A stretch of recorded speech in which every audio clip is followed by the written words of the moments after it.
দিলীপ ঘোষ আজ ইকো পার্কে সাংবাদিকদের মুখোমুখি হয়ে রাজ্যের বিভিন্ন প্রশাসনিক ও রাজনৈতিক ইস্যু নিয়ে তীব্র প্রতিক্রিয়া জানান। তিনি অভিযোগ করেন এসআইআর নথি সংক্রান্ত একাধিক অসঙ্গতি সামনে আসছে এবং কারা এই ধরনের ভ্রান্ত নথি তৈরি করছে তা খতিয়ে দেখা উচিত।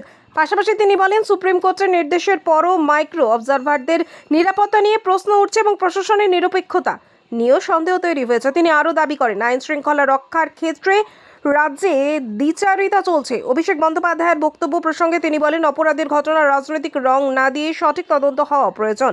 পাশাপাশি কেন্দ্রীয় প্রকল্প যেমন আয়ুষ্মান ভারত রাজ্যে পুরোপুরি চালু না হওয়ায় সাধারণ মানুষ বঞ্চিত হচ্ছে বলেও অভিযোগ করেন। জোট রাজনীতি প্রসঙ্গে তিনি কটাক্ষ করে বলেন আসন সমঝোতা নিয়েও এখন যখন মতভেদ তৈরি হচ্ছে তখন সেই জোট কতটা কার্যকর হবে তা নিয়ে সাধারণ মানুষের মধ্যে প্রশ্ন উঠছে। যেভাবে পাবলিকের সামনে তুলে ধরেছে টিএমসি সরকার একটা বিরাট বড় বিপদ হিসাবে, আর নিজেরা নন কোঅপারেট করছে, এটা চ্যালেঞ্জিং নির্বাচন কমিশনের সামনে সময় শেষ করাটা।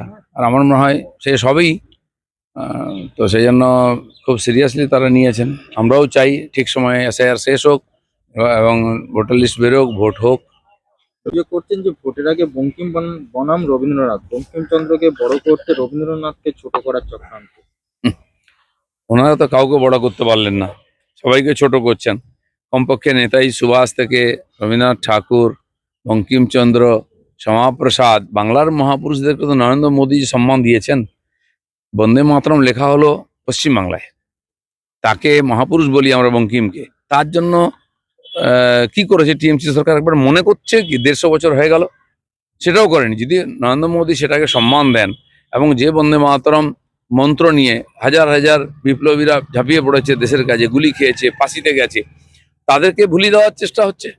এই পাপটা তো টিএমসি করেছে, সেই জন্য তার বিদায় হওয়ার দরকার আছে। বলছি, বাংলাভাষী মানুষ ভিন রাজ্যে গিয়ে সমস্যায় পড়লে তা নিয়ে অনেক বড় ইস্যু তৈরি করা হচ্ছে বাংলায়, কিন্তু এখানে নির্মলা সীতারামন বলছে যে সকল কেন্দ্রীয় প্রকল্প, আয়ুষ্মান ভারত, এই সমস্ত করলে তো বাংলাভাষী যারা শ্রমিক আছে, পরিযায়ী শ্রমিক, তাই তো বাইরে যেতে হয় না, ভিন রাজ্যে যেতে হয় না, সেখানে আটকাচ্ছে কেন?